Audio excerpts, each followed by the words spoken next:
Hey, Tom, thanks for hopping on with me for a couple minutes. I just wanted to catch up and hear more about what's going on with your land business. Oh, Chris, it's going great.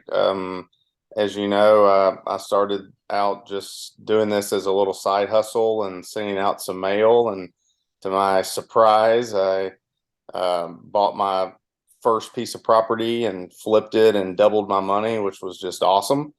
And because of that, I've started sending out a lot more mail and got three or four more deals that got me to six figures. So it's just been a wonderful experience so far. Congratulations. How in Yeah, the isn't that awesome? world? Yes. Yeah.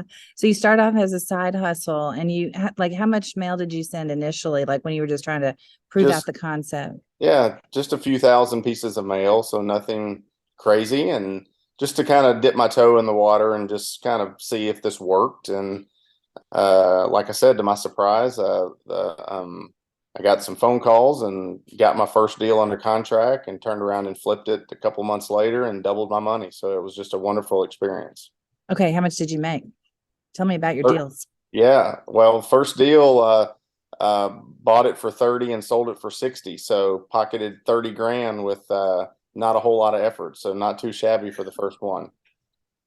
Wow. Okay. So how many deals did it take you to get to six figures? After that initial deal, I did four more deals after that that got me to a total of six-figure profit. So Okay. four total deals, including the first one that I made on 30. So one of the other ones I didn't quite make 30, but then it all you make better on some than others. But so a total of four deals got me to six figures. So that's pretty darn Wow. cool. That's pretty amazing. And over Yeah. what period of time? I would just like in the first probably 12 to 14 months, I would say. Okay, because you weren't really doing this full time, right? Right, right, How right. I much? mean, yeah. The first 3, 4, 5 months, I was just kind of sporadically doing it here and there as much more of a side hustle. And because of the success I've had, I'm really starting where this is no longer a side hustle; it's my main hustle. Really? Okay. Yeah. Yes.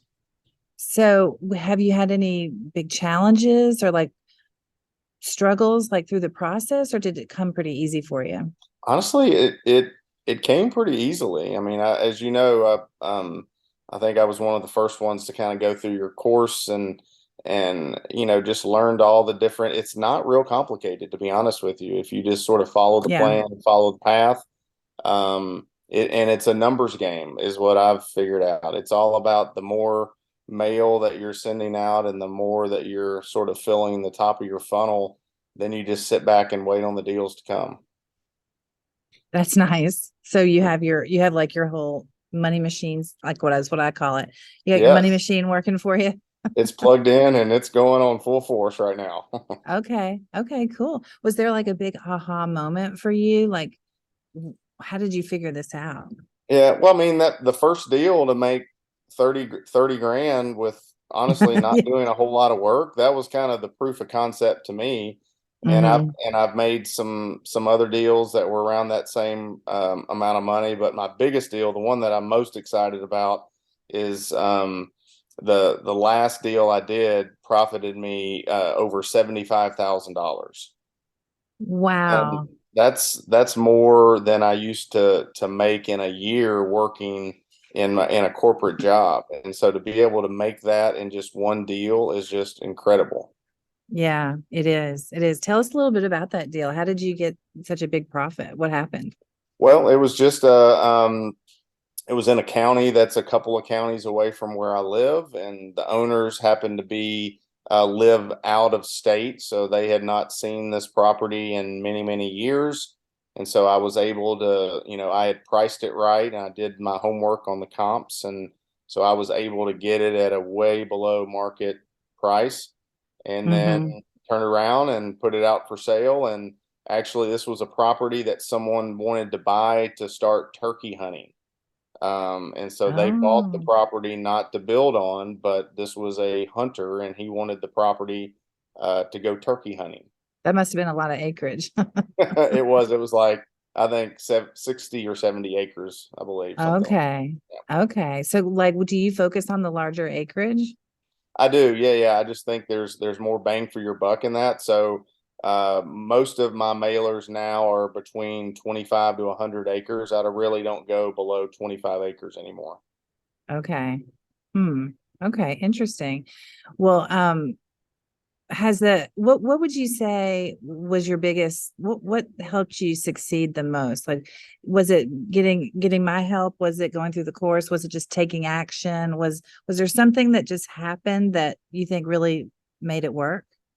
The easy answer is all of the above, right? That's what everyone says, but it is Wow. true. I mean, I think it was a combination of all that. But I think once I got that first deal and the proof of concept, the confidence really built up in me to Mm-hmm. know that this works. And so once I had the self-confidence and believed in the program, then at that point it's just a matter of how much mail I want to send out and how much money do I want to make. Yeah. So do you happen to know off the top of your head, like what percentage you spend on like market, like mail versus like what you've made? Do you have any idea? Like, do you track that? Not as probably well as I should, but it's a small percentage of what your profit is. I don't know the exact percentage. I would say maybe somewhere in the 15 to 20% maybe. Oh, yeah. Just as Yeah, a but guess. okay. Yeah, that sounds about right for what I'm doing too.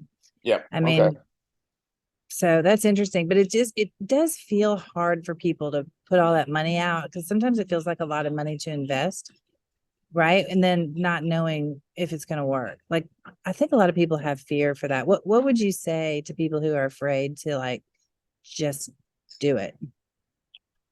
You've in order to fly, you've got to step off the mountain, right? And Mm, so I think you have to take a risk, and a lot of people are risk adverse. But I think if you know for your parachute to open and for you to fly, you've got to step off the mountain. And if you never mm-hmm, step off the mountain, then your parachute will never open and you'll never fly. mm. That's good advice.